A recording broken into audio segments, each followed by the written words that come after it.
Accrochez-vous, nous allons parler d'argent, plus précisément de monnaie électronique. Comprenez donc que je sois passionné. On parle là de nouvelles technologies et de monnaie. Et on sait tous que l'argent, c'est passionnant. Mais je fais du droit et je sais que nous, les juristes, avons la mauvaise réputation d'être ennuyeux et compliqués.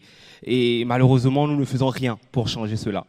Vous voyez par vous-même, nous définissons la monnaie électronique comme étant une valeur monétaire stockée sous forme électronique, y compris magnétique, représentant une créance sur l'émetteur émise contre la remise de fonds aux fins d'opérations de paiement. Bon, je vais m'arrêter là de peur de vous endormir.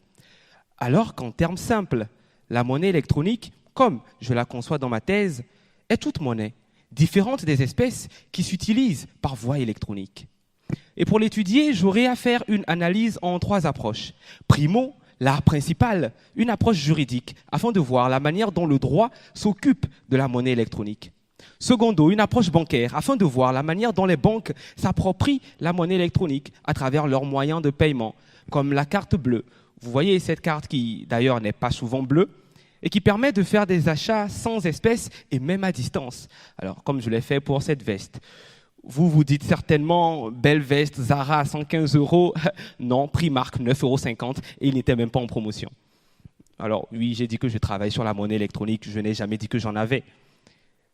Et enfin, une approche sociologique, la plus intéressante d'ailleurs, car elle consistera à analyser la conception de la monnaie électronique dans la société européenne, et particulièrement française d'une part, et d'autre part dans la société africaine, et particulièrement ouest et centrafricaine.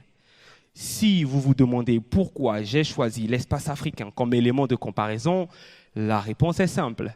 Vous l'avez certainement remarqué, je ressemble plus à Kirikou qu'à Mac Pokora.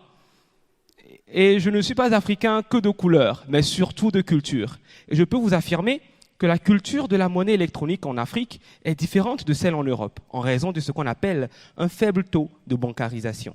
C'est-à-dire que peu de personnes utilisent un compte bancaire et encore moins une carte bleue.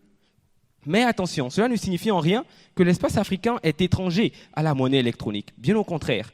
C'est juste qu'au lieu d'être principalement utilisée sur un compte bancaire, la monnaie électronique y est généralement stockée sur un numéro de téléphone. Une monnaie électronique sans compte bancaire. De quoi titiller nos amis les banquiers. Ma thèse me permettra donc de m'enrichir en connaissances, bien évidemment. Car les comparaisons que j'aurai à faire me conduiront à analyser la véritable nature de la monnaie électronique ainsi que la manière dont elle sera d'une importance capitale dans l'avenir.